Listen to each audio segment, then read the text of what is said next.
Okay, I have kind of run through your work. Let me just download it on.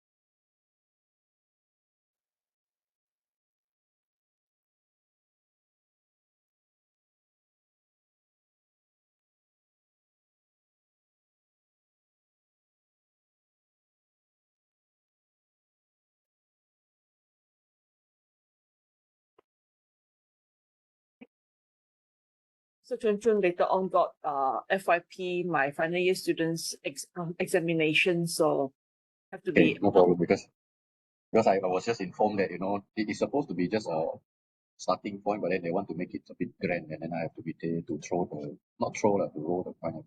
So I was informed like one day before, so that's why I straight away message you. basically no problem. Let me just download this.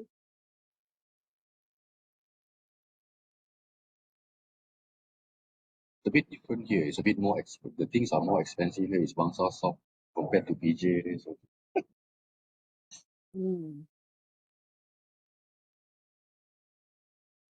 Yeah, I also have to bring forward the others as well. okay.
Okay, so your work basically, I mean, like, Mm. it's still, I'm not expecting it to be still there lah. I mean, to be there yet. But then the Yeah, thing is, understand. Yep. I think you still have a fair bit of work to do. Okay. You have to put up your title for me Okay. first. Okay. And also you cannot do like your literature review in like one whole paragraph like this, it's just almost kind of impossible to read whatever that you want. Okay. I really have a hard time. So most of the things I couldn't differentiate, like where you stop, where you start in each sections, you see. So I mean, Okay. like you really yeah, this is your work, right? So yeah, so Yeah. just do it in the format now. Do it in the proper format now of Okay. RPs. If you're not sure about the RPs format, you can check with Dr. Lee lah, huh? Okay. Dr. Lee.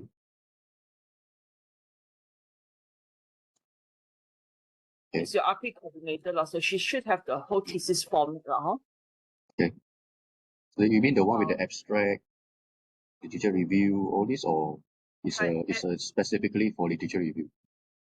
At least you do it in a proper chaptering, but then of course you can start with your chapter 2 lah, huh? Okay. Yeah, so your chapter 2 should be in that format already, and the first section should be general overview of the chapter. Something like an executive summary. No. It's just an overview of the chapter itself. Okay. What General. what chapter is all about. Like this chapter will review on the literature, that is regarding to what matters, is it? So this chapter, Like the title is like overview of the literature review, or yes, overview of the literature review. It's an overview okay. of Okay. observe. Okay. Okay. And then you will go into the background of the study. Background of the study is you're talking about here. You need. I think I've mentioned this to you. You need to talk about the construction industry and the association with waste. Okay. Construction industry. Construction industry and associated with waste. Yeah. Then you need to define what is waste construction waste See, you really have to do this properly, like in proper sectionings, then we will know what's enough, what is not enough, Okay. Yeah, then what is construction waste and how is it managed at the moment now? Okay. But let's say if I get the conflicting figure from the research that I read, some they say that the construction waste is about 27,000 tons, some is 30,000. Do I get the average or I cite them and say that okay, I will just use one which is You can cite all of them, but especially the nearer date ones, like maybe the most recent ones. I think that would be the most so we accurate follow one. that the recent one because I see there are some conflicting figures when I Because read some say like this. some may be outdated already. That's why there's different numbers. So Yeah. so just give some statistics on construction waste, type of construction waste, statistics of construction waste. So this section is all about construction waste and where is all the waste coming from, which section is it from the building project, is it from the civil work project, There is one. Yeah. Okay. There is one research exactly say about this.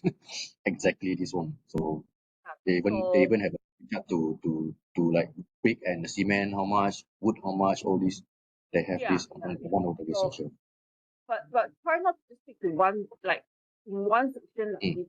You need to have a few 2 or 3 different research at least. Don't just have one paper. So for example, let's say I have one research, this one like this, I cite them one, and then this is how it is managed at the site.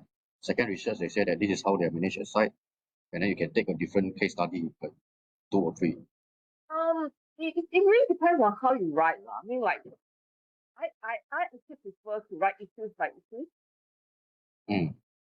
If you talk about construction waste, it's okay, this author mentioned this, the other author mentioned this, the other author mentioned this. See? Then you move on to the next thing. Not just like, finish talking about one research and then go on to the next research, go on to the next research. So it's like a summary. It's like a summary of the 3.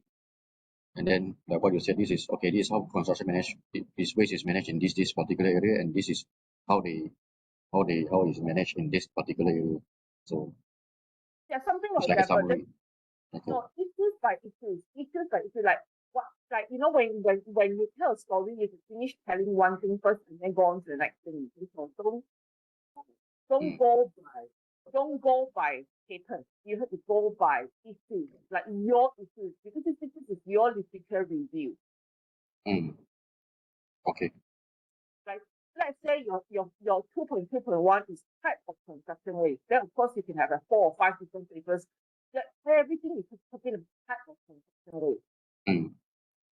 So that is the mixture of different authors, you see, in that one section. The next section is the statistic. Then that's the statistic. You have got 3 papers. So that this guy presented this statistic, this guy presented this statistic, this guy presented this statistic. So you've got issues by issue, section by section. So how is it currently managed? How is waste currently managed can be a section by itself. You just have to say like let's say if you're looking at my slides, I mean at what I'm commenting here now, one can be a few paragraphs. No sectioning should have only got 1 paragraph. Okay. And preferably if you already have 1 big section like this, there should be at least 2 sections under that one big sections, you see. So that will be the rules lah.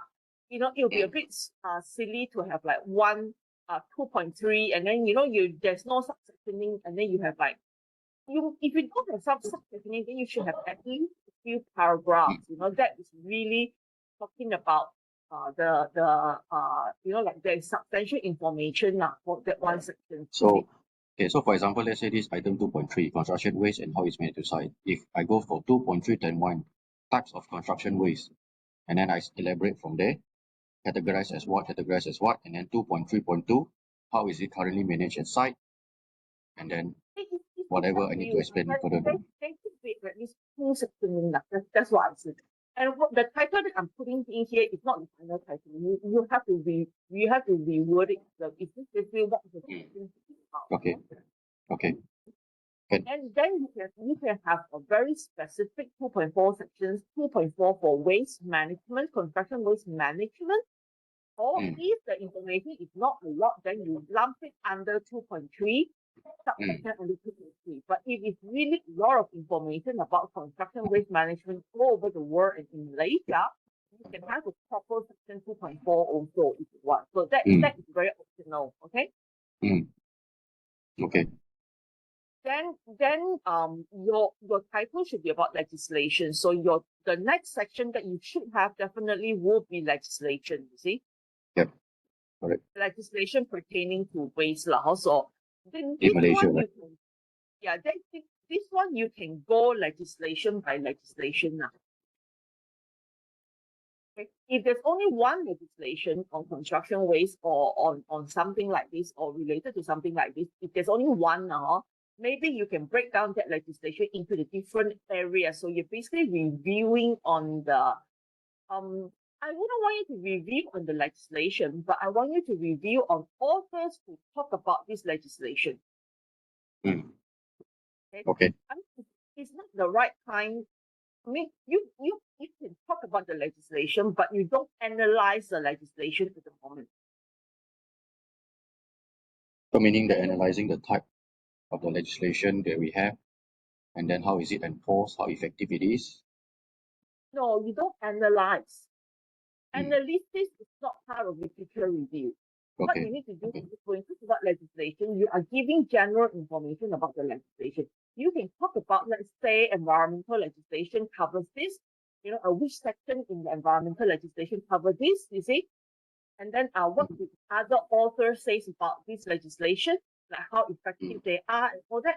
So you are talking about what other people say and what other people think, I'm not asking to say, okay, legislation on which section talks about this, that is this clauses like this, and what is your opinion? No, it's not about what you think, it's about what the facts say, you see?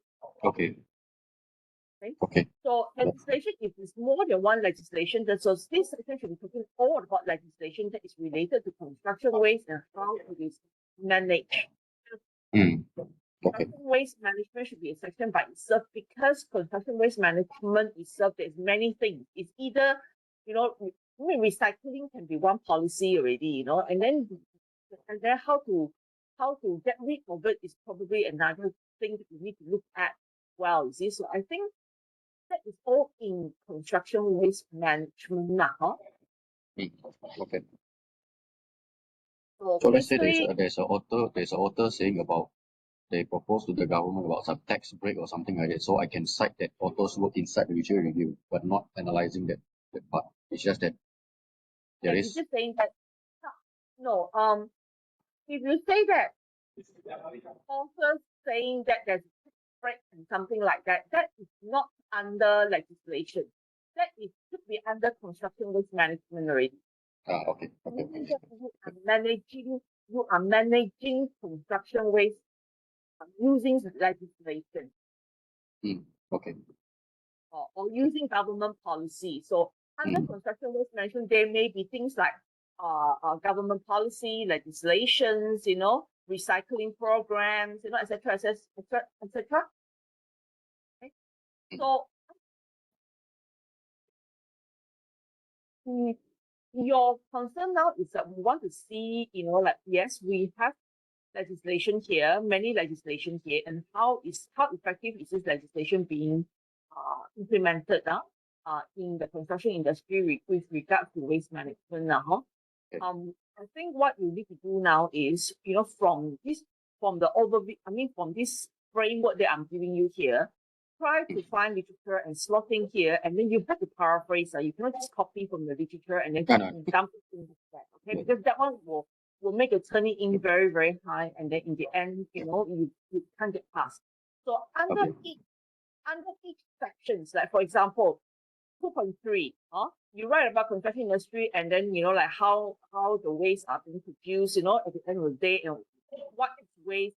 So this thing here, after this is all by other people. When you talk about by other people, let's say you've got like 2 pages by what other people says about construction industry and the associate waste.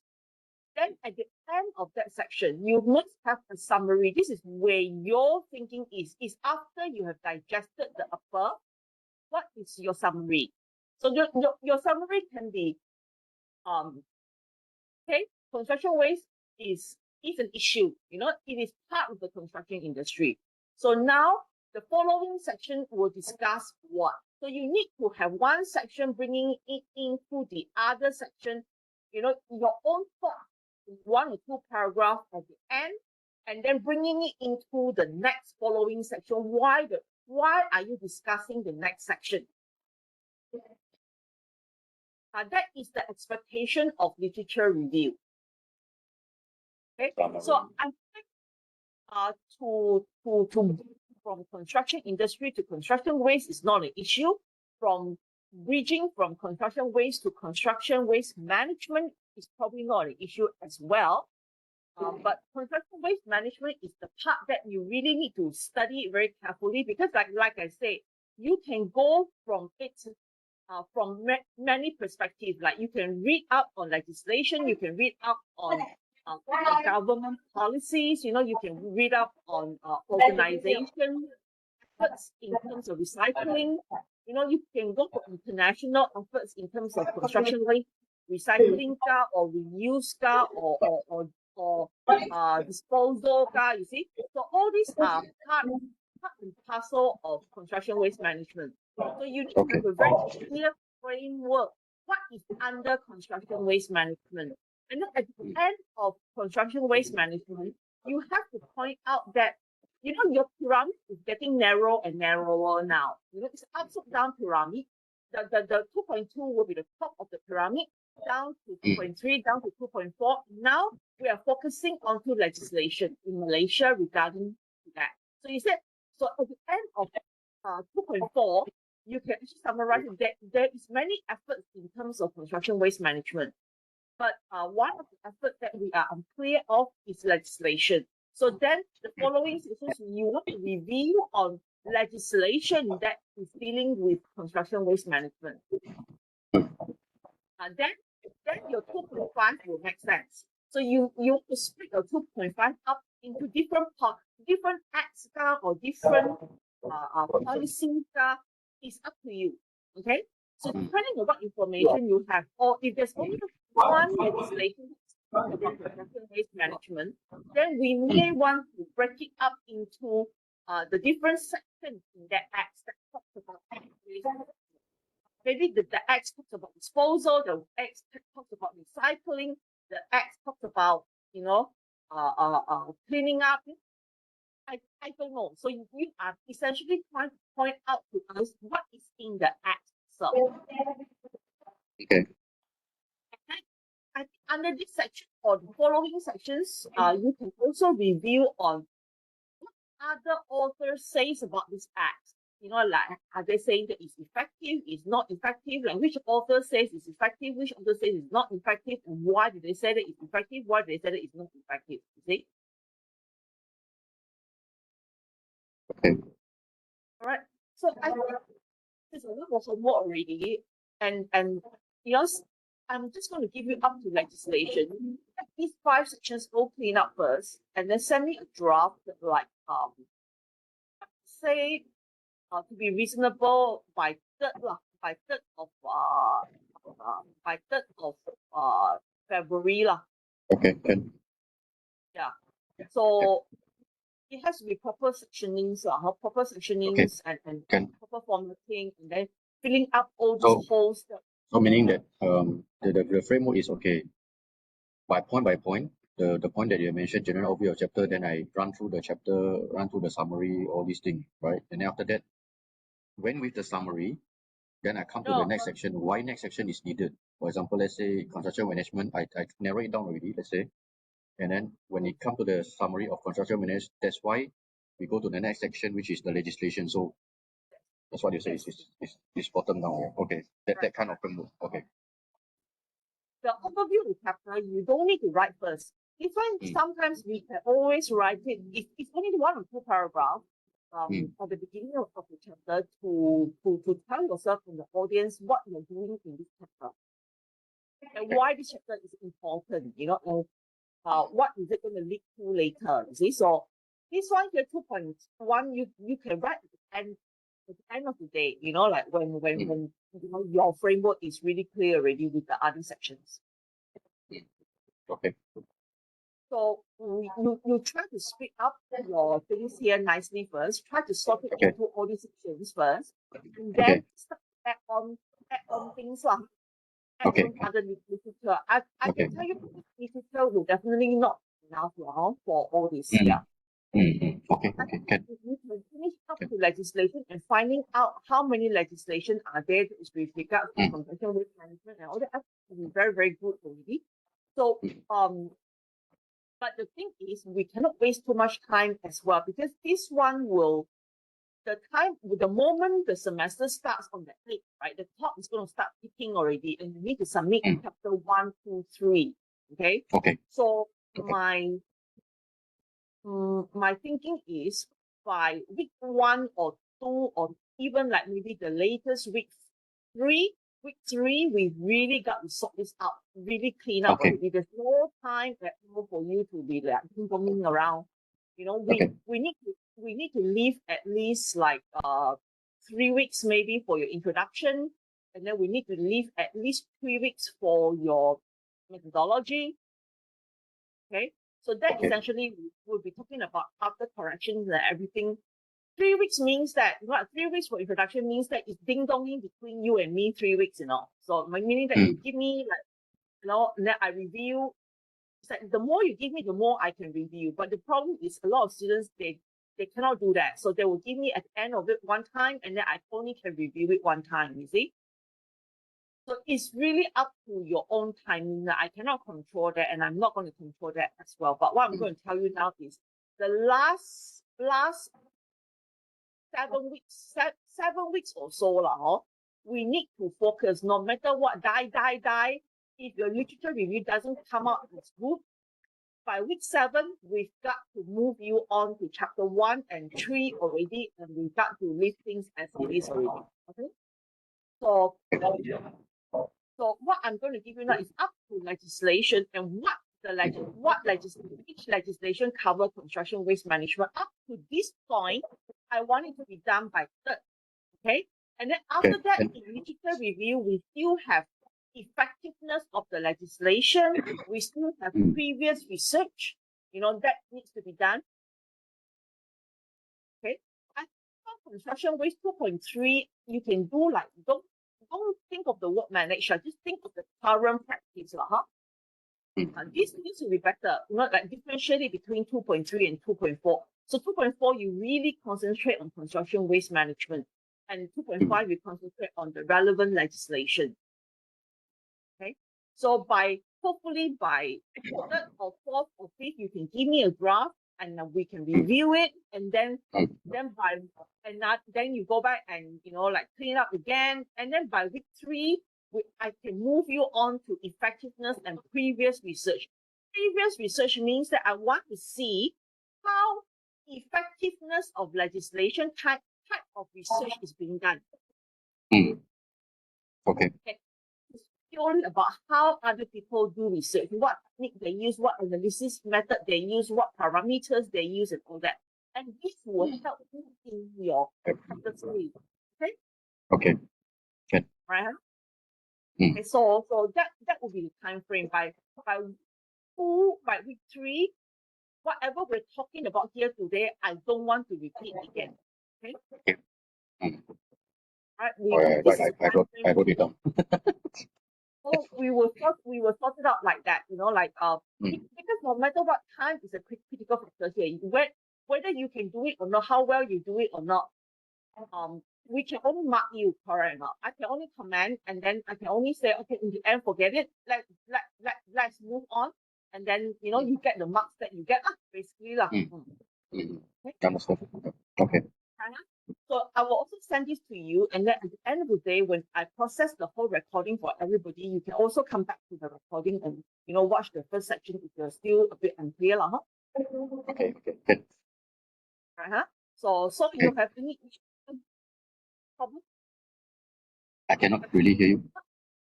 The line is You are breaking. clear. You are clear, right? Up to this point, you're okay. Yes, I'm very clear. Yes, I'm very clear. Yes. All right. So you try to get it going, especially during the Chinese New Year holiday. Maybe you have a little bit more time to sit down and try to get this Yeah. clean up, Because to Mm. me, I really find that this semesters your grade has not been very good because we talked you for a few subjects, So your grade isn't that great, but at least you're passing everything. So I assume it's the work level that you're facing at the moment now. Okay. So please try to start. Okay. Okay. Because we find that you didn't really do that well in project management, and then the project work assignments and all that are not very well done as well. So I mean, I spoke to her and she said that you didn't do very well, but then in the end you passed, but all the grades that we can see is quite below your normal, I think. Yeah, I would get this semester last semester is the most challenging one. Really more challenging one for me. This too much thing coming at the same time. Hopefully you stabilize your work here already, and we can really get your RP going now. Okay. Yep. Right. So I will. You can go off now. I will send all these things to you later on now. All right. Thank you, Dr. Ting. Okay, thank you. Have a good day. Thank you. I have a good day. Please inform Fairul to drop in.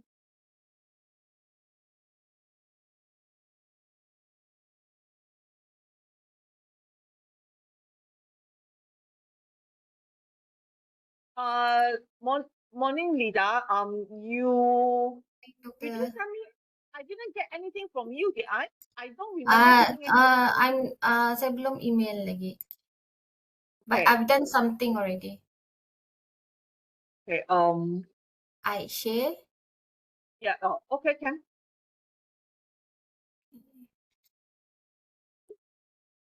Press record. Oh, ada.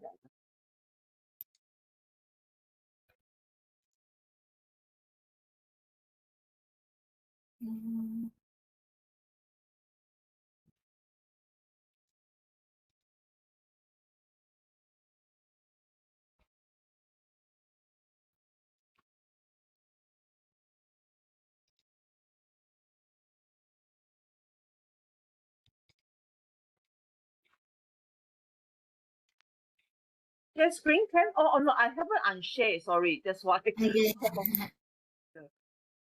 Yeah.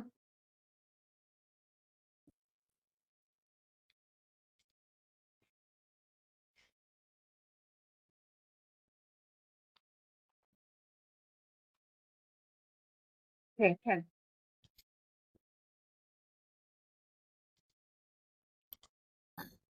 Can you see my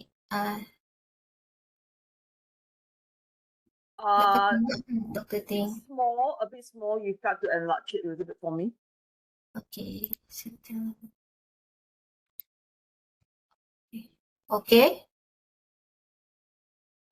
Yes. Last comment you talk about my research approach.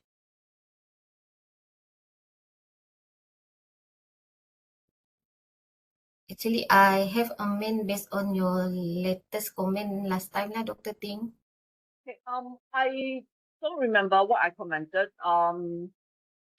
You're okay. Do you mind just to WhatsApp me your work? I quickly take a look.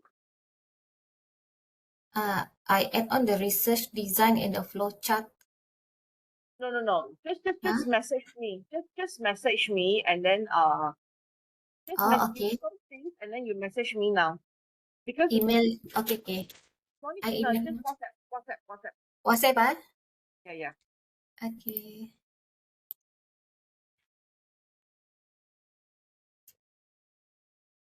Because it's fast, because I can stop at where I want to stop. You see, like when you scroll like this, sometimes I cannot see, like, I Okay. I don't know what's going down there, up there, and all that. It's very hard for me to review. Yeah.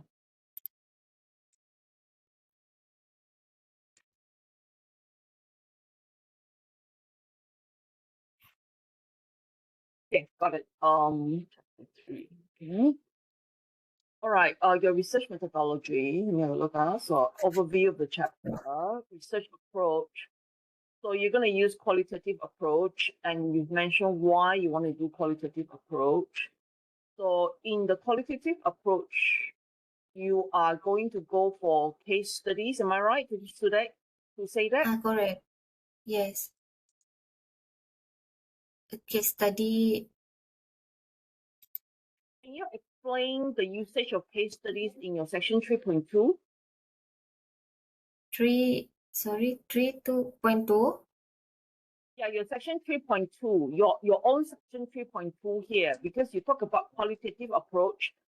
Yeah, Okay. but you're not talking about case studies. Oh, okay.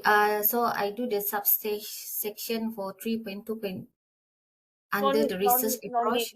No need. Research approach, just talk about the use, because you say qualitative, but you never explain what is qualitative here, you see? Okay. So you do explain that this is a good research for. You see, like, you need to explain qualitative approach. Okay. What is qualitative approach? And a good paper, a good paper should explain what is qualitative approach, and then why is qualitative approach picked up here, and type of qualitative approach that you're using. You need to go for these Okay. three aspects. Okay. So you are like blah blah blah blah blah Okay. blah blah blah blah here, but then it's like, I know you're doing qualitative approach, but it's very hard to read your thesis, you see. So be Okay. orderly when you are writing, you see. So just like, okay, basically we'll use qualitative approach. What is qualitative approach? What are the good things about qualitative approach by different authors? Okay, and then after that, why is the qualitative approach method chosen here, which you have everywhere, like you say, Okay. like you have it in bits and pieces everywhere here. I can see some keywords, but it's not in a proper write up, like a very smooth flow here, you see. So yeah, Okay. if you're going for one paragraph, what is qualitative approach? Second paragraph, why you use qualitative approach, and then type of qualitative approach that you use. Because, okay, so I'm going to use qualitative approach, I'm going to use case studies, and under case studies, I'm going to use like what interviews, or I'm going to use like a document studies, or whatever. You see, so you can explain this very clearly for us, okay? And then Okay. you don't Understand. talk about all these virtual designs, VCD, clash detection, 4D. No, this one is later on, okay? Later on. Okay. Jadi ini tak payah add on dalam research approach lah, Dr. Ting. So approach is your approach. This is the thing that you want to study. Okay, you want to study, you put it under your parameters. Okay. Okay, or Okay. the aspect that you are studying, for example. Okay. Okay, so research approach, take this out, take all this out, put it somewhere Okay. else, okay? And then after that, research design. Research design is about framework. How do you do this research? Okay, meaning that you have to say that, okay, I'm using my literature review. First, I do my literature review to get the problem statement, to understand about the case studies. I did my literature review to achieve what, you see? And then after that, I established the aim and objective. And then after that, I established the research method, okay? Or the research approach. That is what we call research design. Okay. Okay, so then under research design, you have your literature review. Okay, so this is the part that just write out. Don't need to write parameters and subparameters here yet. Okay. Okay. You should have a separate. This research design is just basically you have you just draw a framework. Like draw a flow chart from literature review to establishing aim and objective to establishing the methodology, and then after that, follow in and talk about data collection. Give an overview of your research framework. I have the flow chart below the explanation. Okay, this one here, put it up on the top. Okay, and yeah, put it up on the top. Okay, and then research flow chart, you don't do it like this lah, huh? Try to do it properly. Do a flow chart properly, not just arrow point, arrow point, arrow point. Go and find out how to draw a proper flow chart. Okay? Okay. So with this flow chart, you explain, okay? You explain 3.1 literature review. Apa cerita tentang literature review? Then 3.2 parameters and subparameters. 3.3 case studies. Is it data collection? Data collection. Under data collection, you're using case studies. Okay. Okay, and how many case studies? And yeah, so this is okay. You've got it here. You've got the document analysis and structure, interview, and all that. Okay, and then after that, you are going to go for data analysis. You're going to use thematic approach. Okay, and coding and all that. Okay, so you've got it all here already. Okay. How you're going to code it and all that. Okay. But you see, how is yours is like study of delays, right? With Ting Gan. Yeah.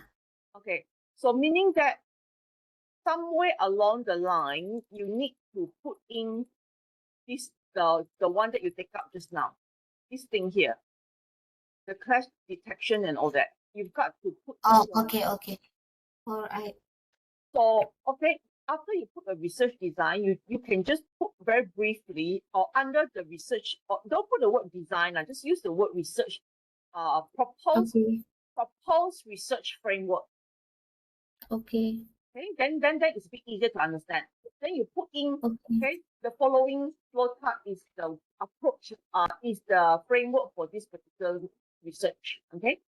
Then under your 3.3, under your 3.3.1, you write about your components, the start, start. Why is it? Explain the flow chart lah. Macam tu kah? Correct. You follow the flow chart. Okay. Either you follow the flow chart by putting it at 3.3.1, 3.3.2, 3.3.4, 3.3.5. Okay. Okay. So I think what you can do is with the research flow chart, you just put your start. At the start is the main thing is we are studying beam in this area. Okay, the functions of beam. You got to study the functions of beam. Okay. One, you put it under either the literature review. So you've got like 3.3.1 is the the literature review. So after, what is the outcome from the literature review? So the outcome from literature review is you are doing what aspects of beam that you're looking at, and then what parameters are you looking at? Okay. Okay. Or you can have this word start. Okay, start is, I don't want to use the word start, but very weird, So it's like from the literature review. So you should say that from the literature review, we are establishing a few things. We're establishing the aim, the objective, and the aspects and the functions of beam, and then you describe that, properly first. Okay.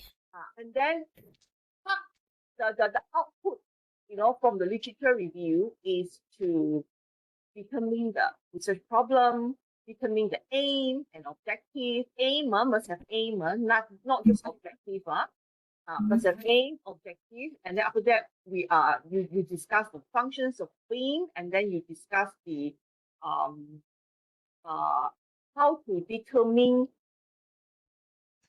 assessments of delay through delay. How do you define delay? And delay is defined through your parameters and subparameters. Okay. Then maybe after that you can have a section 3.4 on parameters and subparameters. Okay. Then you properly describe what is your parameters and subparameters, and this will actually, like, how does this contribute to the study of delay and the method of assessments? Okay. Okay, how does this contribute to the study of delay? You see, like, you're studying this later, but how does it contribute? What is the output here? Like, how does budget control and reduction of cost overrun in beam actually contributes to the study of delay? You see? You put parameters here. All parameters, I do not see the relationship with the relationship itself with the your title. Definitely look back. It has to be looping back to that. Okay. Faham tak? Faham, Dr. Ting. And then here also time for you to also establish the questions that you'll be asking, or the questions that you need to be answered, so that it will look back to loop looping it back to your topic. So Okay. so you think you write all these things here. This is your parameters, subparameters. I don't know what data you want to collect here.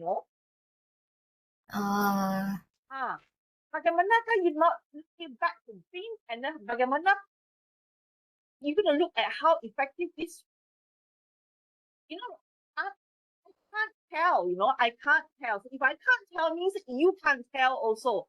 So in the end, you do in this research, you collect this data, that got to do with your delay. Okay. You understand? Yes, Dr. Ting. Like, project coordination and reduction of resources to subparameters, fine. Then my question is, what information are you trying to find here about improved stakeholder coordination that is related to beam? So are you going to look at whether the beam has this function, and then how this function actually improve your delay, or study your delay, or calculate your delay? You mean? Yeah. With your topic here. So you must have that questions, or you must have that something that you are collecting the data, so that it is related back to beam and the assessments of beam for delay analysis. Okay, Dr. Ting. This is missing here. Okay? Yeah. If I allow you to collect data, you collect that. I also don't know what you want to use this data for. You see? You understand? Faham, Dr. Ting. So think about this. Clean it out first. Okay? Clean it out first, and then from here, your data selection and collection. Then you can have a separate section on data collection, and that data collection is, you can describe your interviews more too, like interview and also document analysis, and all that, and data analysis. These are all fine. Okay, these are all fine. It's just that I don't know how you're going to do it. That's the problem. You see, this bit here, how is it related to back to beam and back to the issues that you're looking at? What kind of questions, what kind of documents are you looking at? Or even if we say use case study, you pergi ambil you the document. You're looking at how are you looking at client satisfaction? What has that got to do with your beam and your delay analysis? Okay. Faham tak? Faham, Dr. Ting. So if you faham, can you do it? Can you do it? Because Yes. Up until now, I still cannot see that, you see. Like, you've got the writing framework has already improved, definitely. Yeah, but Okay. the thing is the next following semester is data collection, and you're supposed to have done your data collection by now, but you have gone completely quiet and missing for the past one semester, and now we're trying to pick it up again. So I think the question now is we're still missing a very important point here. You know, what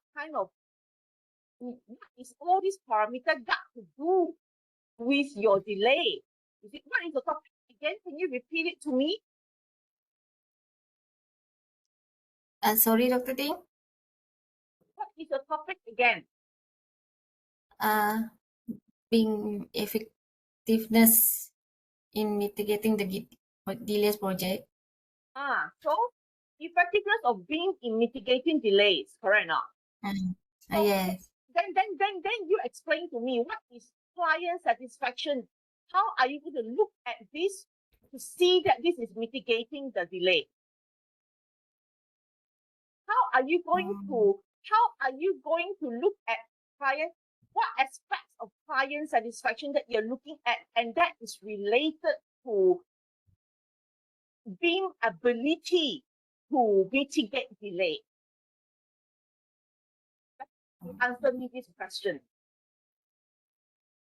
I thought what I think is how has BIM help improve client satisfaction or team collaboration macam tu ba Dr. Ting? Yeah, but then your topic is about delay, right? It's talking about client stakeholder satisfaction.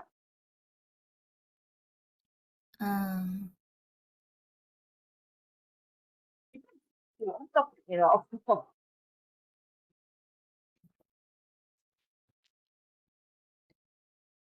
You are doing the topic on how is being managing project, you are thinking about how does being manage delay and mitigate delay, Okay.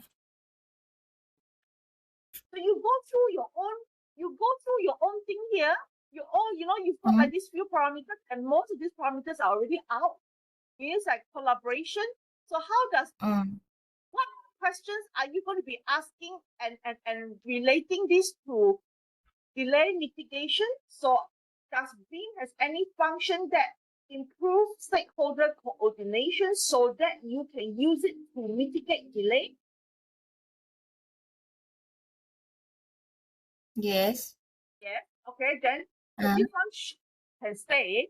Okay, but then what aspects are you looking at in the document analysis? Are you going to be looking at how it is done?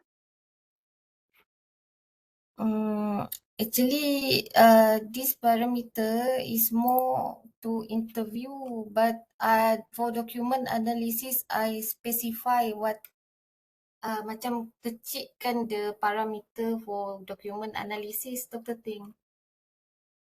Not all from that parameter I use for document analysis. No, you should be using the same thing. You should be using the same thing. How can you not be using some got, some don't have? Then what's the point? Because for the document, I only use 5 from the parameters. Document, you should do the document analysis first, and then from the document analysis, you've already list out how does BIM do it, and then you talk to people to verify your document analysis and to see whether they are doing it or not.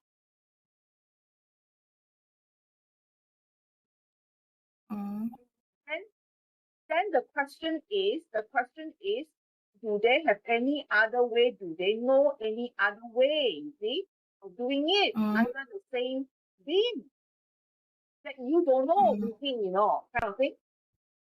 Okay. So basically, you need to look through this carefully and go do the document analysis first with the case study. Okay. So let's say you 3 case studies. From these 3 case studies, you look at how each parameters are being managed. Okay. Like how? Okay. What are the steps taken? What are the function in BIM that is being used? And how what is the output from Beam that helps you to mitigate delay, like then you analyze your document based on what and how, you see?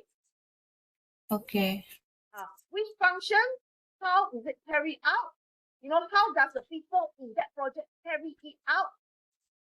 And then this is your result. And then from that result, you do your thematic atau apa, then you create question to ask your respondents. Okay. If I do the comparison, the project with and without Beam, if I use one project only, is it okay? I think it's not good. With or without Beam is not the way to do this. Okay. Kalau you want to use, like, if you're going to suddenly turn to comparison study, then everything is terbalik sudah. I mean, everything is wrong already. Oh, okay. Because comparative studies you really need to get a project that is ongoing, don't use Beam. Okay.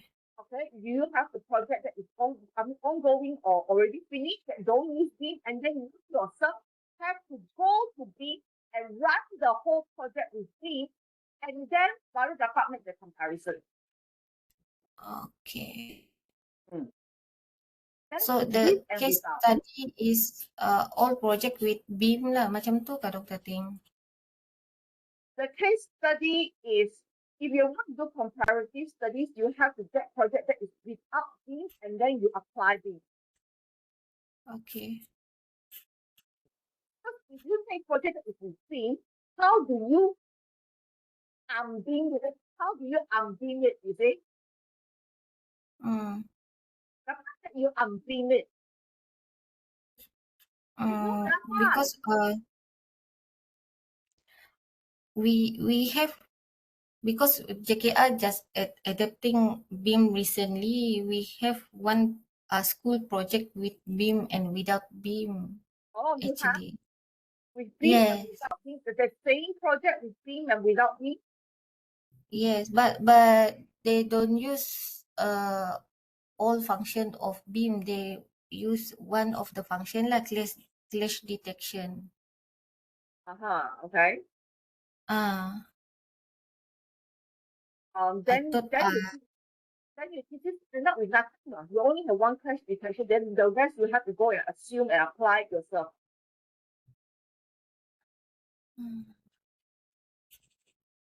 Okay, you've already chosen the topic. Let's not dwell on it anymore. It's already too late now. Okay. So what you're going to do now is just listen to me. I'm giving you a way out already. Just follow it and finish it up. Okay. You are dragging this for too long, and you are really, really, like pushing my patience here. Okay. Okay. But you are wanting to find the easy way out, but your easy way is not working. You see. Right, so go and study all the parameters based on your functions of Beam. Okay, you got so many functions in Beam here. Okay.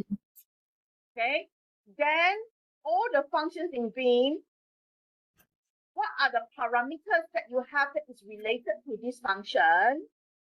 And the subparameters that is related to those functions. And then you look at first document analysis, meaning that you can look at maybe for project A, you only have clash detection. Then you look at project A, how clash detection is done to mitigate your delay. Okay. Okay. Then after that, maybe the other project don't have, then you take another project from JKR, then you look at how another thing is done. Okay, can we do that? Is it possible to do that? Yes, Dr. Ting. Do you have enough of project in JKR? Yes. Okay, so maybe you can take a few project, tapi tak payah semua project ada same function. Okay. Boleh. And then you study it and then say that, okay, you study it and say, okay, in this project A, crash detection was used for which purpose, that is how you do your document analysis. Okay, and then what are the functions used, and then in the end, how much time was saved, or you know, like the project was reduced, the delay was shortened. The best is to look at how the delay was shortened, or Lida. That would be the best, Okay. best thing. Meaning that something, the delay happened, and then after that you use PIM, and then it was shortened by how much? Okay. Kalau you ada information like that, even better. Okay. Okay. So you can take different aspects of the project to study. Like maybe project A, you study certain aspects, only project B, you study certain, because the delay that happened may be different, you see.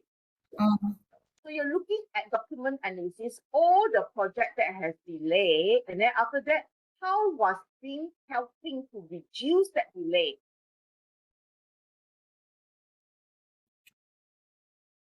Okay, Dr. Ting. And then after that, you've already got some results already. You take that result and then you go and do some interview.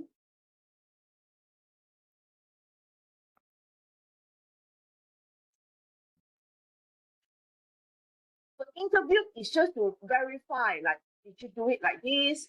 You know, like, do you find it effective? You know, like, it's to verify your results, you see. Itu saja, then you finish already. Okay, Dr. Ting. But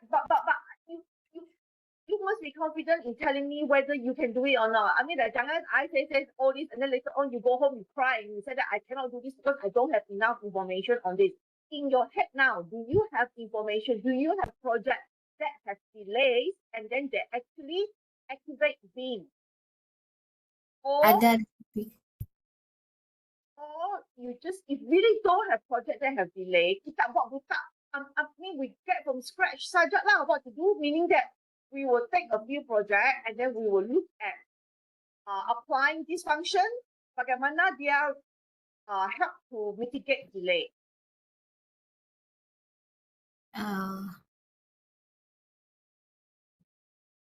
Or it helps to improve on the schedule. No, you tell me. Just because I've got the next student coming up, okay? Okay. So how? What do you think of my suggestion? Okay, I follow your suggestion. Actually, we have the project. I need to get the information from HQ. Okay. But now my final question is, your punya parameter, how is that going to be used to study the mitigation, you see? The one that you list down here, okay? All this 1, 2, 3, 4, 5, okay?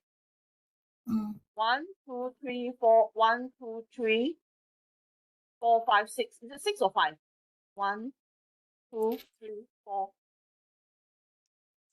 5, 6. Okay, 6, 7. So all these 6 and 7, these 7 parameters that you pick here now, okay? Yes. How is this related to the function of BIM? Okay, and then how is this going to? How is it going to be looked back? Look. Okay, the looping here is like this. You have functions of BIM. You have got the parameters of delay, and then you've got the ways of doing things.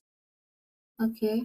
And then how is this related back to mitigation of delay? Itulah I cannot see from your report here.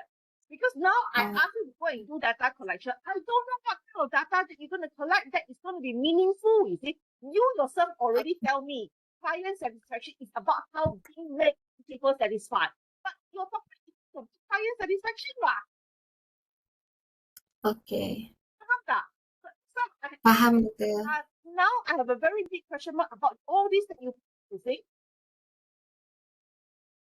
But you ask yourself, you go through this and you ask yourself, how does BIM do reduction in miscommunication? Okay? How? Okay. So through document analysis, you must go and find out, in that project, how people do reduction in miscommunication. Are the function in BIM that reduce miscommunication? Okay, so you list down. Okay, function ini, function ini, function ini, function ini. Dapat. How? How do they do it? You know, how do they do it means what are the steps that people do? So what they can do is they change the drawings or they can have meetings or apa-apa through BIM. And that will actually help to reduce miscommunication. And that miscommunication, does that mitigate delay? You see? I need to see that line of relationship between your function, your parameters, and the reduction of delay for every parameters that you are having here. Okay. Then this parameter can stay. If not, then this parameter cannot stay because it doesn't address that issues of delay mitigation. I look through again, Dr. Ting, the parameters. Yes, okay. So don't Okay. practice anymore. If you practice somewhat, I tell you, there's no way that you can finish it in the coming semester because you don't even know what data you're going to collect. Okay. Okay, so you have to be very clear. Now what you do is you ask yourself time management. You say this is your parameters, So what are the functions in BIM that deals with time management? Okay. And then so what are the functions in BIM that helps you to deal with adherence to schedule? Okay, so you need to, like in your result here, you will have one column. Okay, so you're going to study adherence to schedule. So the data was collected from project A. So project A, what function was used? Okay, I don't know because I don't know BIM. I never use BIM, so I don't know. So what is the function of BIM that is using something to do with adherence to schedule? So then your result, you will write down, okay, this is how you collect the data. So this function here, function A, it requires the whoever to do this, and then if it doesn't adhere to schedule, what is the function going to do? And then what kind of alert that will it give? And then in the end, this will help to mitigate. Like how is this going to help to, how is this function going to mitigate that delay? Or how is that function going to improve your schedule or reduce your schedule, you see, for time management? It's going to be your data that you collect, you see? Yes. Through document analysis. Then from this document analysis, you better verify all your data. Okay? Verify all data through project. Through interview, yeah. So can you have that mind map in your head now and go through this carefully, and see, can you use all these parameters here? Okay, I look through again. Okay, so can we have you back on can you give me something and don't drag this anymore? If you're going to go MIA, I am not other lecturers who are like, you MIA and then you submit something and then I will give you marks one. So if you're going to go MIA on me again for one more semester, I mean like this period of time, and don't give me, at least you must have a proper, when I ask you next time, you must be able to tell me this function, this parameter, this sub-parameter is related to what function in BIM, and this function, how do you do it? How is this related to mitigation of delay? You must be able to tell me that. Okay, doctor. Otherwise, I cannot let you off to do your data collection because like that, I'm just going to really, really, really make your life. I'm going to be harming you. I'm not going to be helping you if I do that. Okay. So let's clean this up. I think the rest of the writing is no issue already. Now it's just a matter of if you can clean this up, I can give you a green light to go and do data collection. Okay, doctor. Okay. Or the other way is from now until the 3rd of February, why not you take one of these parameters, time management, okay? Okay. And this 3 sub-parameters. You go and analyze your document first. Okay. Then you see how to improve on the methodology. Then you will know. This is like a pilot study. Maybe we can try a pilot study. Okay. Okay. So you go and study these 2 sub-parameters that you selected, reduction in delay frequency. So you go and pick a project, okay, a case study on what, is it school, you describe that case studies, and then you tell me how this was done in that project. Okay. Using the function of Ting to mitigate delay or, to mitigate time.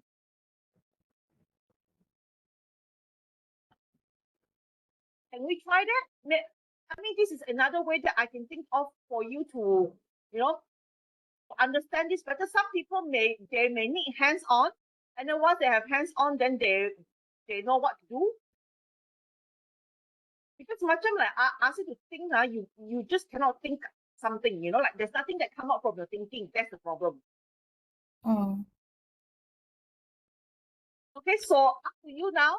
You can think about it. I've got another student waiting, so I will give you up to 3rd or 4th of February. I want to see a draft, especially what I've mentioned just now. You clean up according to what I've said just now, and then with this table, you must expand what data you want to collect. Okay, doctor. Okay, so it will be like this table plus another column on type of project, functions of being used, and how is it used. So that will be your data collection, and how is that relate back to delay and mitigation of delay. Okay, doctor. So I want to see that table. Okay, so now it's 15 today. You've got about half a month to do this. So let's get it cleaned up so that I can give you a confirm go ahead by that week, and then you can do your data collection, because you still have 3 more chapters to write if you're going to register, you see. Yes. Okay, are you confident? Can you do it, you think? Yes, Dr. Ting. Okay, all right. Thank you, Dr. Ting. Okay. Hey, Fairul, are you up already, Fairul? Yeah, morning, Dr. Ting. I'm here. Sorry, a bit delay here. Yeah. No worries. Let me have a look at. Let me open your submission. Okay, sure.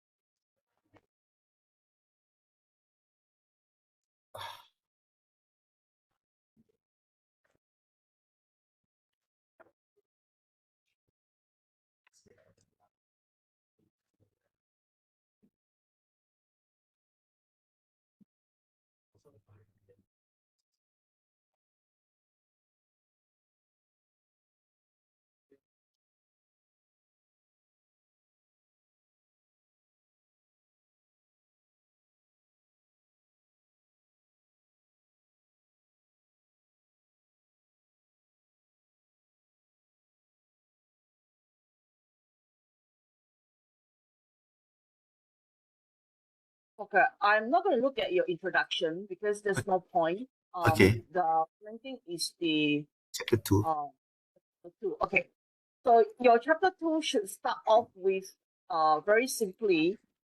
You must have your overview of chapter. Okay. Okay. You can see my screen, right? Yeah, I can see. Okay. So overview of chapter, you can leave it until the end of the chapter once you finish writing your chapter, then you can write that. That is only about what this chapter is all about. So basically, it's some sort of summary, is it? Yes, some sort of summary of, like, you are trying to guide the author, guide the examiner, telling the examiner what is the purpose of this chapter, and then why do you need this chapter, and what does this chapter do, and then what does it lead to, that kind of, yeah? Okay, noted. So then your second section should be overview of, in your case, it will be what?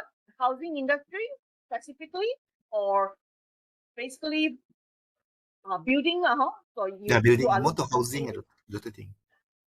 Okay. So then you must talk about the construction industry. Okay. The construction industry and the housing industry and the building and the housing industry. Okay. Okay. All right. And then this is about generally what is the statistic, how much houses are being created every year, all over Malaysia, the statistic, the type, the just the general information how what the construction industry is about and how is it related to building construction, how important the building construction is, and then how important is the housing industry to the economy of the country and all that. Okay. Okay. So this one we play with figures lah, the data lah.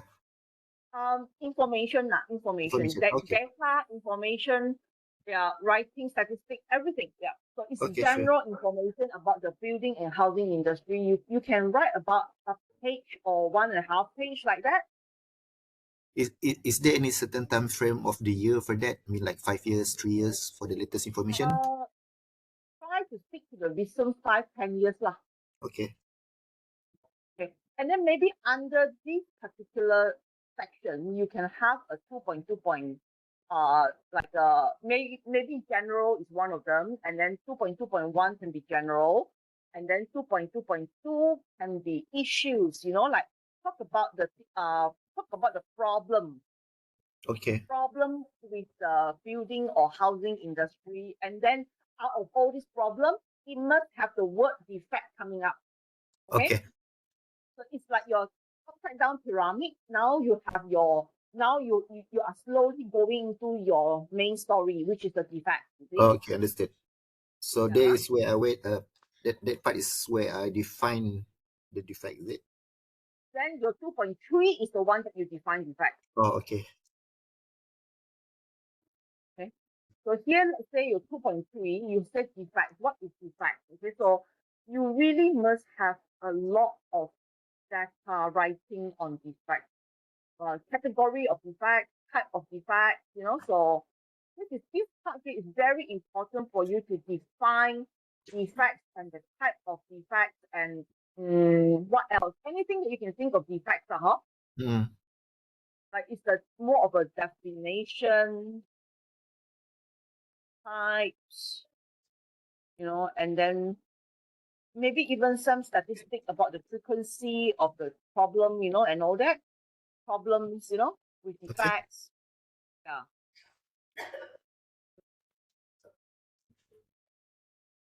And you look at enough literature. I mean, this literature, you see, all these have no literature. Okay. Causes of the defects as well. Type, causes. Okay. Impacts. So you can split up into different subsections here, or you can. I mean, if you open the subsection must have at least few paragraphs. Don't Okay. open the subsection and only have one paragraph. Okay. So if you only have one paragraph for everything, then you just basically put it under 2.3. You've got a few paragraphs there. Okay. Okay, so I think this is not enough literature completely, and it's a bit like, you don't really define it properly. Okay, so you have defects, but defects, in terms of defects, not only Latin and pattern. Latin and pattern is one thing, but some defects are very, very serious that can cause something, but some defects are very minor that will actually require some remedial work and all that. So you have Yes. to categorize them properly, Okay. So try to find literature to categorize them properly, not only just defects like that. So then you can also have like the impact, like if you talk about the impact of the defect, it's causing a lot of money, it's causing a lot of whatever lawsuit or dispute and all that. Okay. So then you can have another section here. Yeah, you can have assessment criteria, or not really the assessment criteria. I think the assessment criteria is a very small thing, you see. So what you should do is 2.4. Is it 2.4 now? Yeah, I think it's 2.4 now. So 2.4, it should be about the framework should be about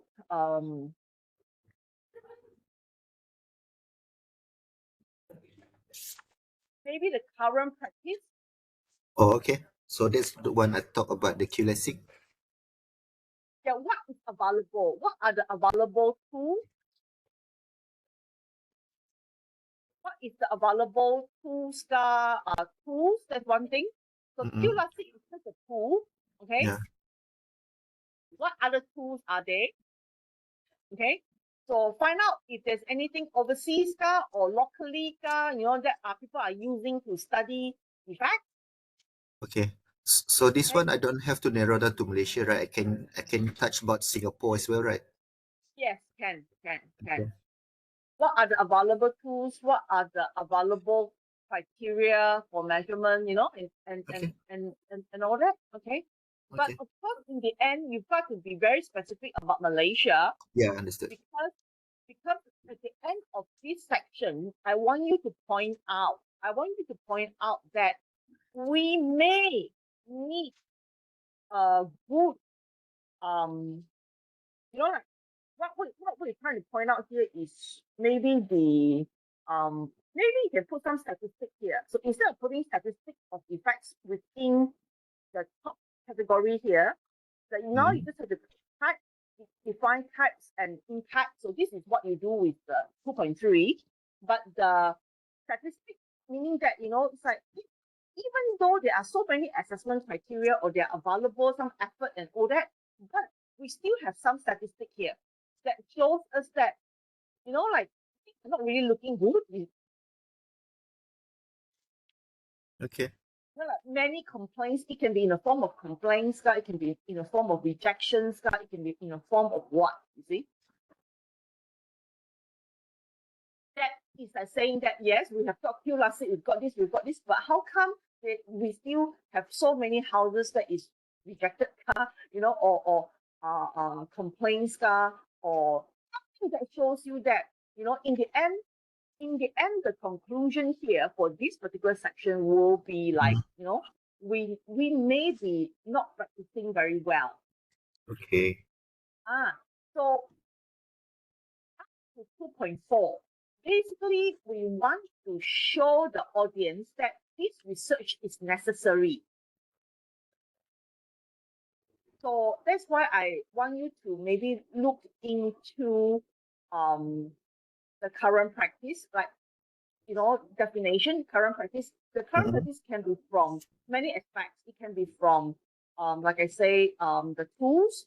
It can be from the existing rubrics. It can be from the authority. Like maybe there are some legislation or authority or SHIDA or some policy that talks about defects or repairing defects after construction. Okay. I mean, it has to be from literature. It cannot be you writing your own experience. Yeah, correct. Yeah. So what I want to show here is from section 2.4. Okay.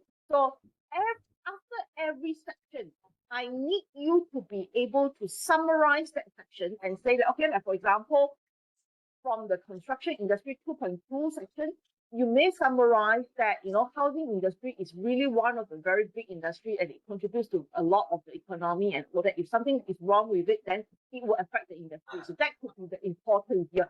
You are summarizing from that section. Oh, okay, understood. So meaning to say that for each of the sections, so there would be one paragraph to emphasize what are the items we discuss in that section, is it? Correct. Yeah. And then, Okay, understood. and then the following section will bring up what to discuss. Okay, so let's say the housing industry is a very important sector, but so meaning that a good management of this is very important. Then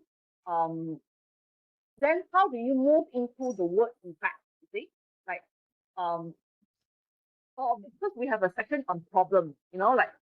Here, you see, here under to the statistics. So from this tool, you will have summary. They say that the housing industry is a big industry, but there seems to be having a lot of issues with defects.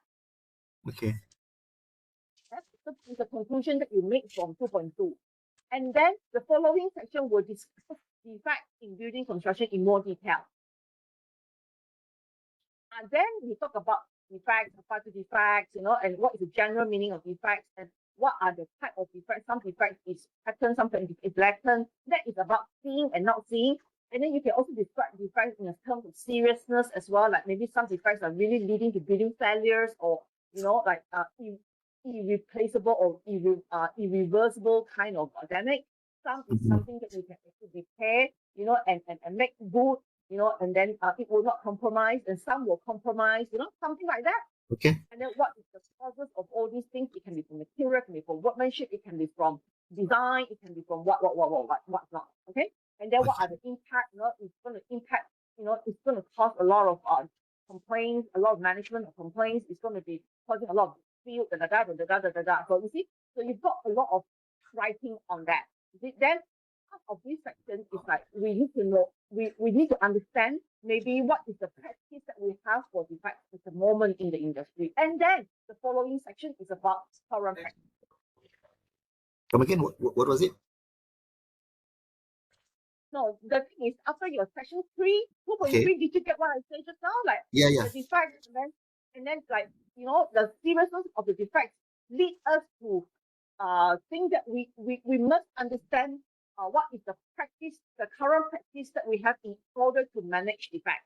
Yes, correct. To manage. Then the following section will discuss more on the current practices from the perspective of what, you see? Okay. Yeah. So then you can go by the current available tools, you can go by the current policies, you can go by the current legislation, like go from small to big. So for 2.4, I can list down whatever tools that are available now, but at the end, I have to narrow it to Malaysia, correct? To the queue. Yes. Okay. We have many tools, okay, and then in Malaysia specifically, we have this tool, okay, and how does it function? How does it work? You can talk about that, and then you can have a section on policy. What are the government policy that is on defect, and how does it work? Okay. And then you can have legislation. If there's any legislation, I don't know, like what are the legal framework that is related to legislation? Maybe it's in terms of the sales and purchase agreement, or is it in terms of contract? What is the thing that is helping to make this thing better? Okay.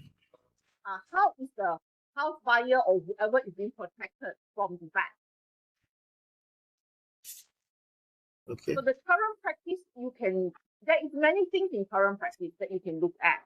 Not only the physical, like go there and access delay, but what are the policies, what are the government regulations, what are the legislation. The legislation will be the biggest thing lah. Yeah, all the act and whatnot lah. Yes, correct. So basically, this is what you're going to be writing in these particular sections, and then you can have, but you can have a section on defects, statistics of defects. So there is still some problems. There's still a lot of issues. Like in 2024, you've got like how many housing buyer complaints and that kind of thing. Okay, so I can use that figure from tribunal, whatever lah, something like that, correct? Correct. As long as it's by other author, as long as it's not something that you think of it, write yourself. Okay. Okay. Then from here, it points out, at the end of the summary here, we are pointing out that we may need to have a better practice, and that leads us to think about we should have a proper system or a proper, I don't want to use the word framework, because framework is too big. I need to be more specific. Every research should be producing something that actually it contributes more to other contributions, you see. Framework sometimes is much like all talk only, in the end, no action. Okay. So I prefer to have, like, let's say, the conclusion here is maybe we should think about having a proper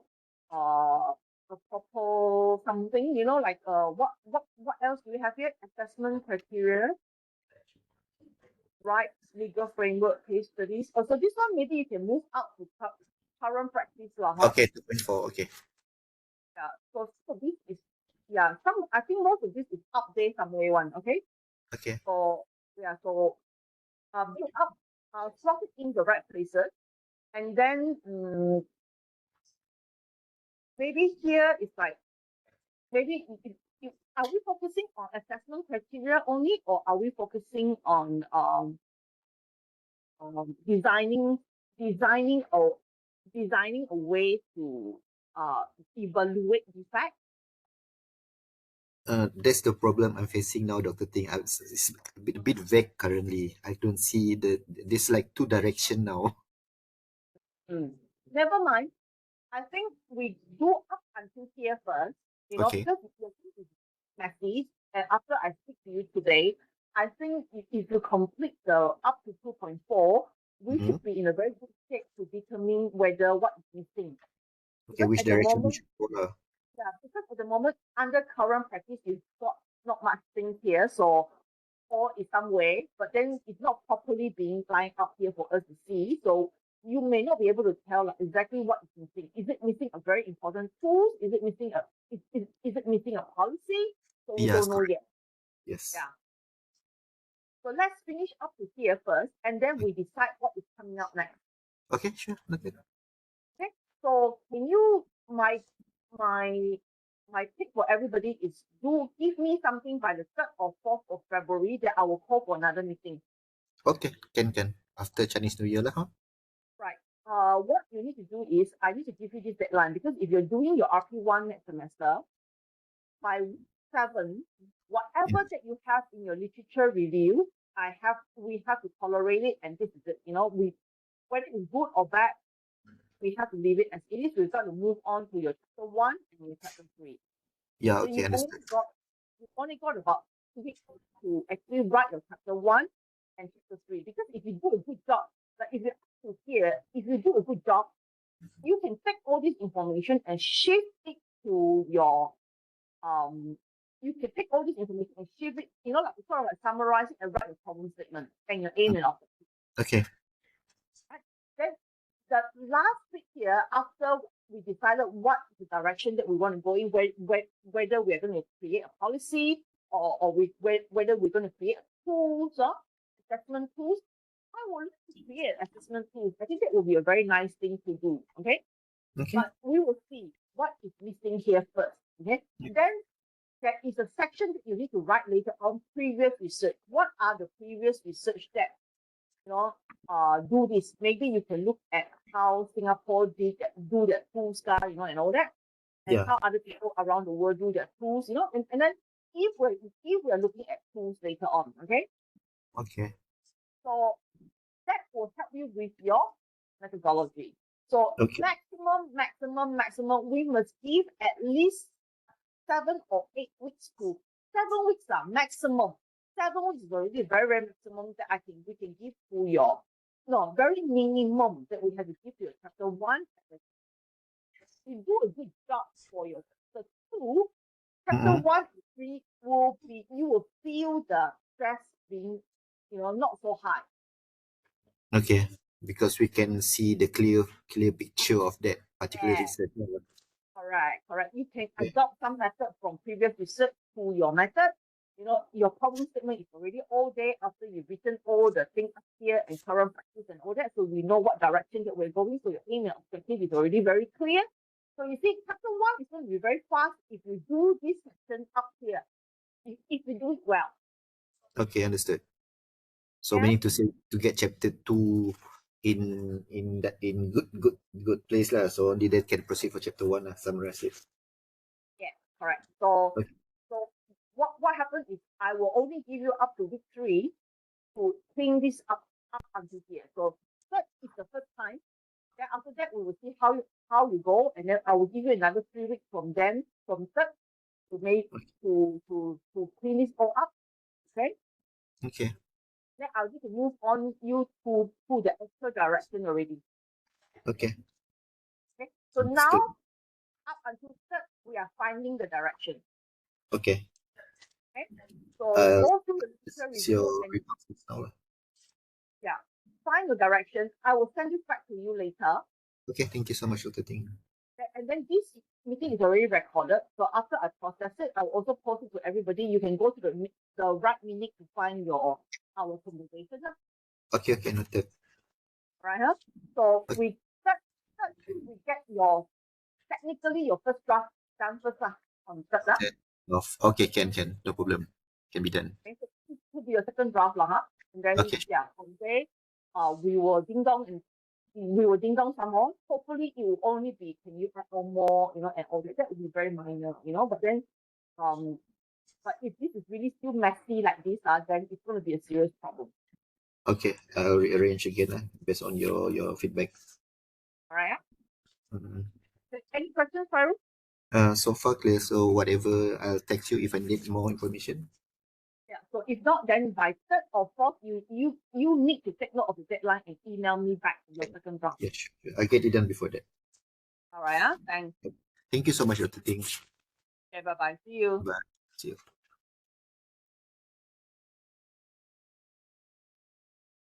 Tika, you're in, Tika. Yes, Dr. Ting, good morning. Morning. Yeah. I took a look at your work just now. Let me download it. I think it's the same issue as the other two lah, huh? Your direction is essentially okay, quite clear.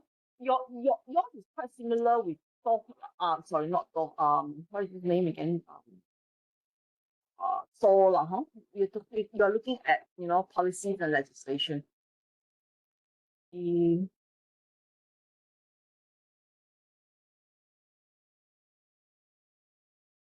review.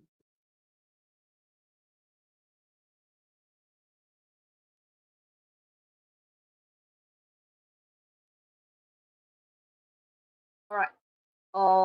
You can see my screen now. Yes. Okay, you are definitely not having enough of things to even call this a literature review. Okay. Chapter 1, I don't want to talk about it because chapter 1 is later business. I think you heard what I say to Fairul already, isn't it? About the 7 Yes. weeks and all that. Yes. Okay, so same goes with you. So you need to make notes now because this is not in Word file, so I cannot type anything here. So basically, in your literature review, you need to have 2.1, general overview of the section, which means overview of the chapter, meaning what is this chapter all about?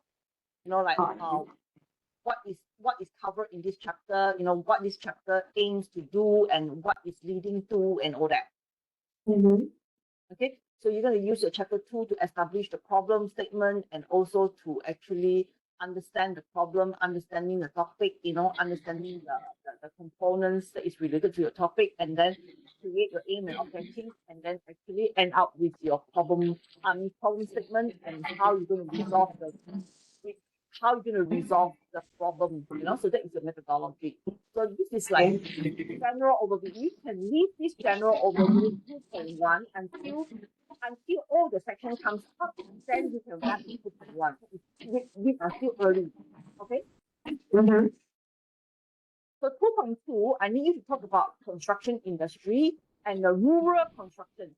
So here, don't talk about land dispute and all that. Okay, just talk about what is construction industry and how rural construction comes into the picture. So this one here about rural constructions, you don't have enough of literature. Okay, I need to see literature like brackets, that kind of thing. Okay. So Yeah. in 2.1, do I talk only for the scope of Malaysia or general? No, 2.1 is only about your chapter, nothing to do with Malaysia, nothing to do with anything. It's just what this chapter is all about. Okay, sure. Construction industry 2.2 is when we talk about Malaysian construction industry and then rural construction. Oh, okay, sure.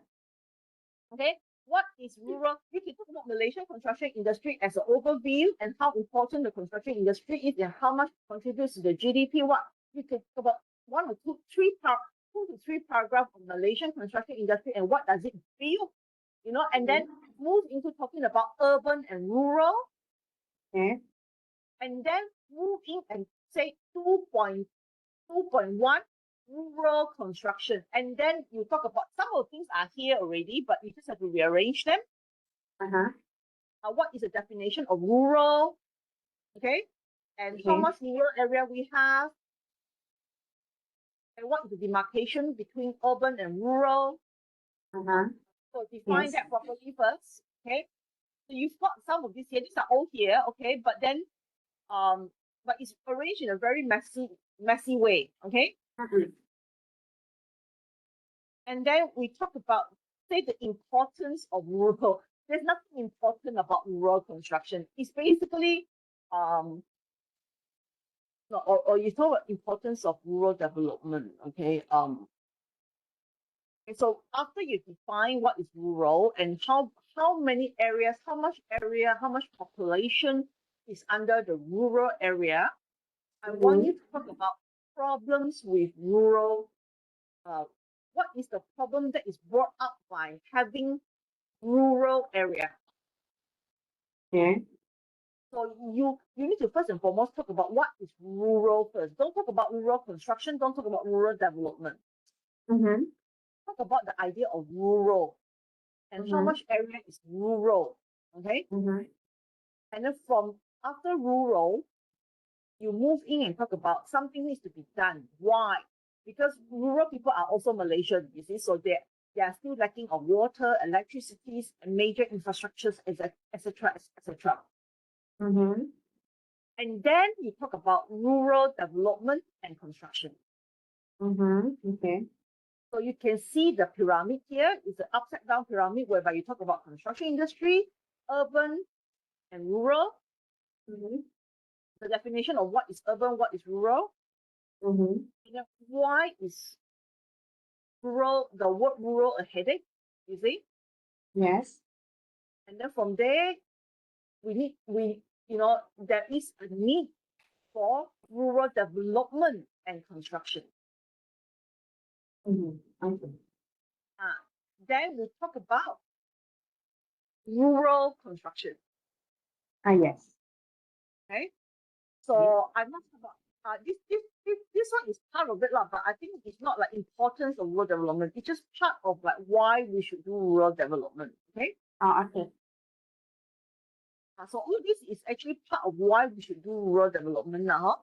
So rural development will involve rural construction. Yes. Fair enough, So from the word development, you need to do construction. And from construction, from this rural construction, what should you put under rural construction? Maybe you can have 2 points. Now you've got 2.1, 2.2, which is construction. And then finish up with rural development in 2.2.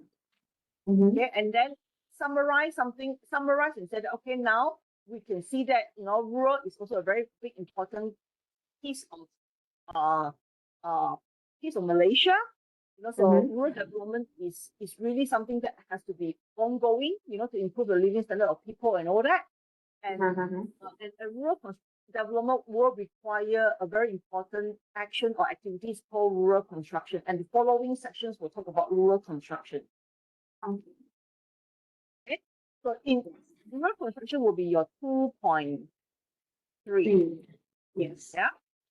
So then you talk about rural construction, what is involved in rural construction, managing project in terms of rural construction, maybe. Okay. Yeah. So you can talk about what is rural construction management. Okay. Maybe. Yeah.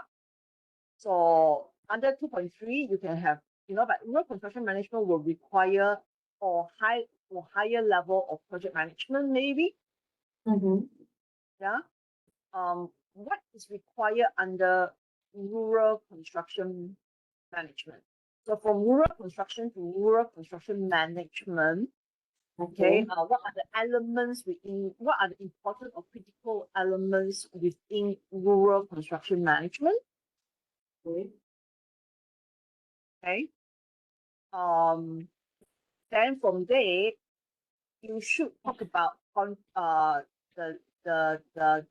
legal aspects or one element, like maybe you can talk about problems with rural construction. So you can have like, what is rural construction? What are the elements within rural construction? You know, you need to have, it's a bit difficult in terms of logistics, you know. For that, I mean, like straight away go to problems in rural construction. Maybe we can do that, you know, instead of like ding donging around with the with management and all that. What do you think? Just define. Yeah, I think it's very good. Yeah, I think we should just go for that. Okay, just go for what is rural construction and what are the activities involved in rural construction, and then straight away talk about problems or issues issues related to rural construction. So I will list down like a few issues, but then I will only discuss on the legal issues, right? You can discuss very shortly. You can discuss very shortly everything, like a bit here, a bit there, a bit here. I mean, like everything you need to discuss, but then the focus at the end will be on the land, yeah, the land possession.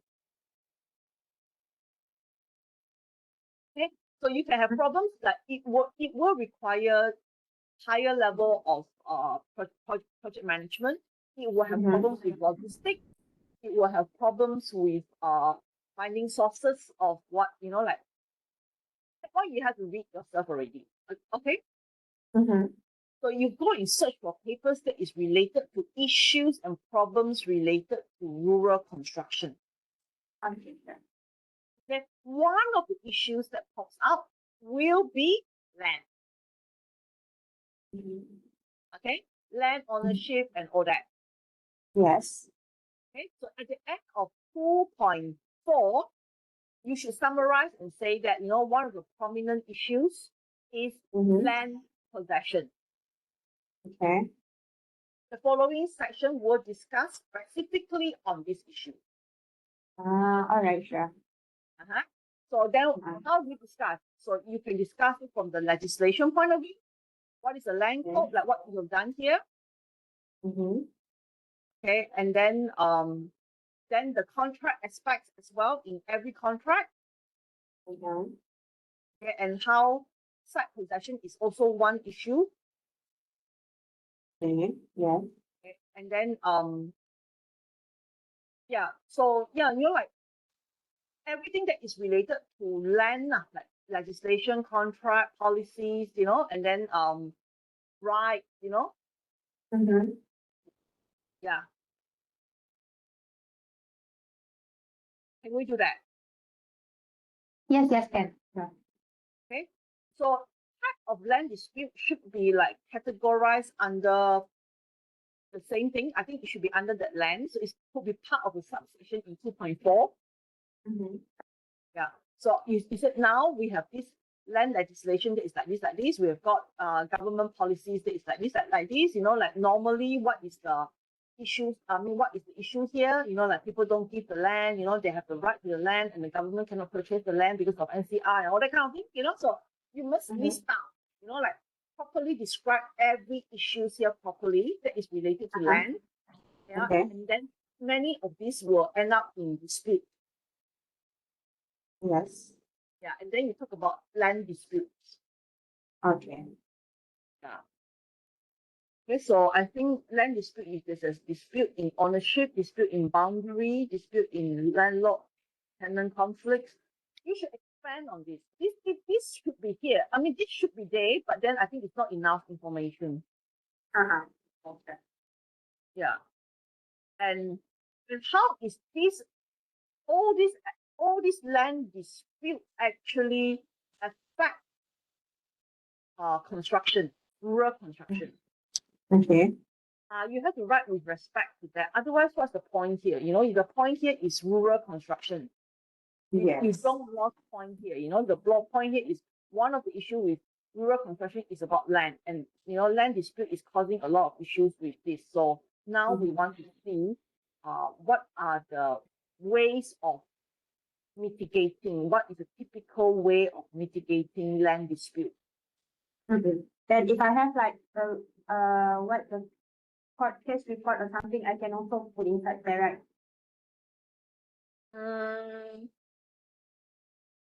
You can, yeah, you can. I mean, that will be dealing with dispute, lah.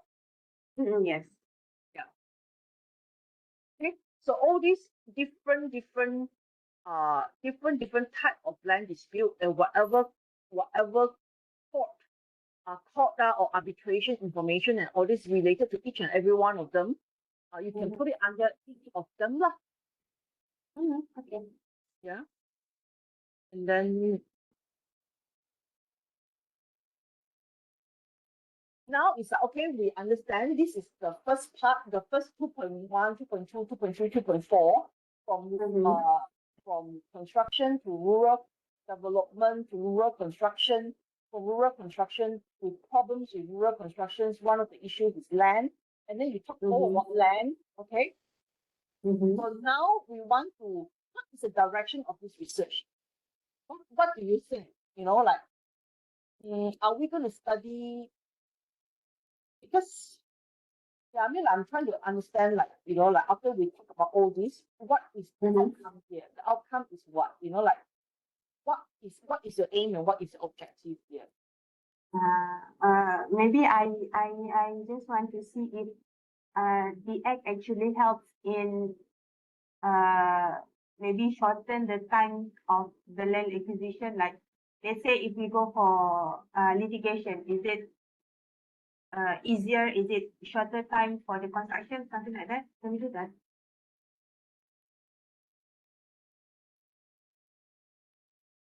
Maybe you can look at effectiveness. Effectiveness, if you look at effectiveness of all the current contract policy, because I think what we can do now is like this. Don't think so far first. Okay. You write up to land dispute and how, you know, like write about the cases, like the most recent cases, you know, like the past 5 years cases on land issues, you know, and land dispute in rural construction. It has to be rural, huh? Don't just write any land issue, huh? Yes. Okay. So we finish at that first, and then we want to see what is missing here. Okay. Thanks. I have a feeling, legislation may be missing that is related between construction, you know, like land to be possessed for construction purpose, and also in terms of contract. I have a feeling that these two aspects may be missing here. Okay. Yeah. So meaning that what we could be doing in the end will be you looking not at legislation, but also at the different contract, like, you know, JKR contract, different contract that is dealing with rural construction. Okay. And then how to, in the contract, they cater for land issue. Oh, okay. I have a feeling that may be the direction, yeah. Oh. Because in the end, legislation will form the contract, you see. So if there's a missing link between legislation and contract, then this is the hole that we have to fill up. Meaning that when the contractor and the client or whatever embark onto rural construction contract, there's a big piece here that is missing, and that is how to deal with land dispute.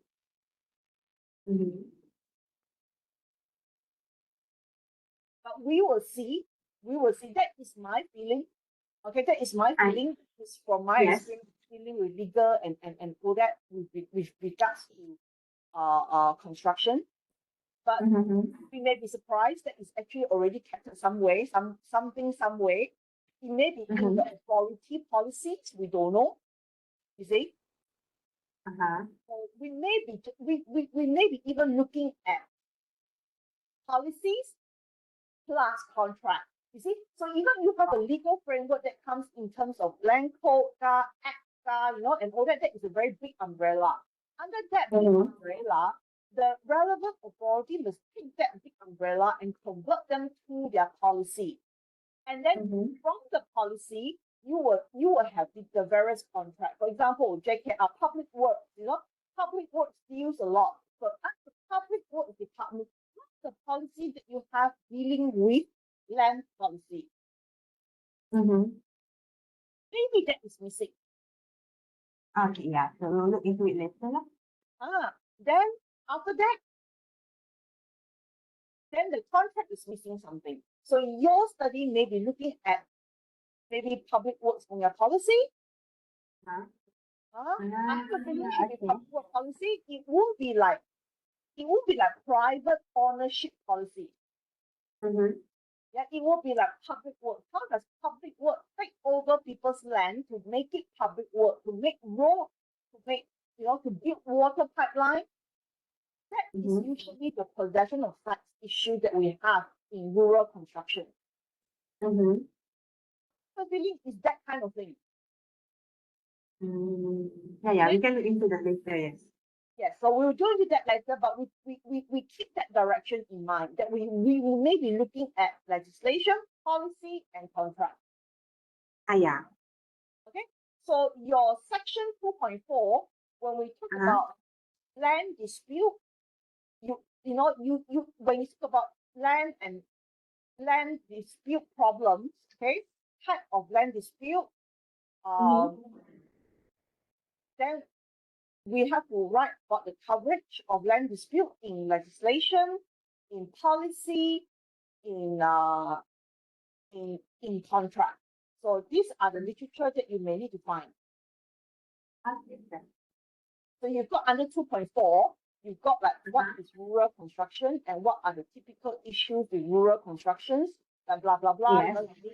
More you may need, logistic is the issue, finding the the people to do the work is a problem, managing of the project is a problem, stakeholder communication is a problem.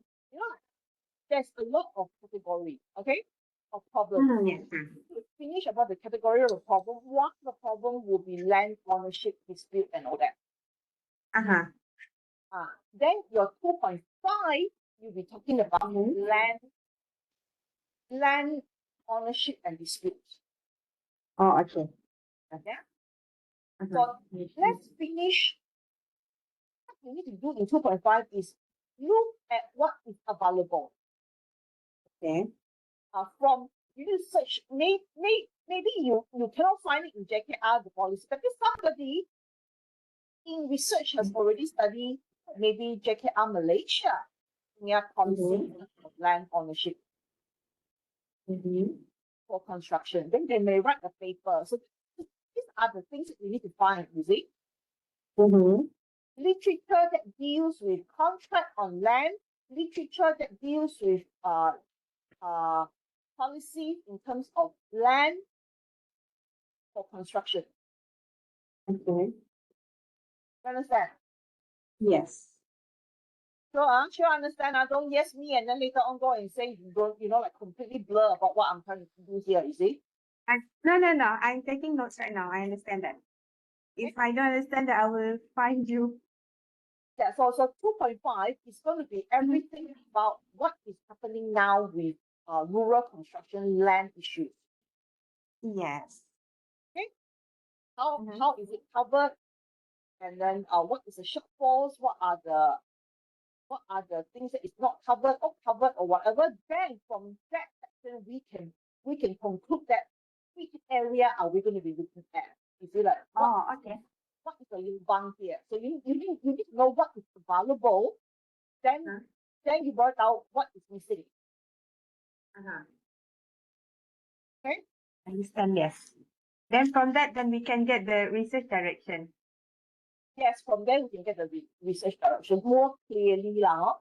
Like I spoke Yes. about maybe policy, legislation, and all that, but it could be my feeling that it could be what I've been seeing, but we need literature to prove that these are the issues. Yes, we understand. Because it's not covered properly in the legislation, it's not covered properly in the policy, it's not properly covered in the contract. That is from literature. Now let's see from your own research later on whether this is really a problem. Okay. Okay? Yes. All right, so let's finish up to 2.5. land issues in rural construction. That will be Okay. the chapter for your 2.5. The chapter name, land issues. So there is possession issues, there is ownership issues, there are dispute, there are policy, there are legislations, there are contracts.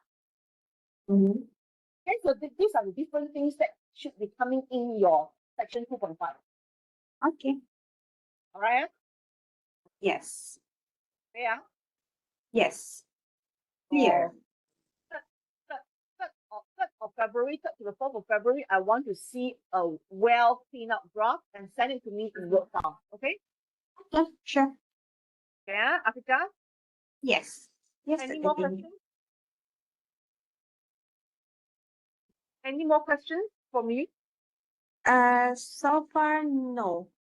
Yeah. If you So, have anything, what then was- I'll just text you. Yeah, so add your whatever you have now, slot it into different category properly, and then also add in more literature, and then we flow through it, and then every section you must have what you get out of that section and what is the next section all about, why you want to write the next section. Okay, show the continuity of the whole thing lah. Yeah, then macam storytelling. Okay? Yeah. Okay, sure. Understand. Okay? So that's it from us. Okay. Yeah. Okay. All right, bye-bye. Thank you, Dr. Ting. Bye-bye. Thank you.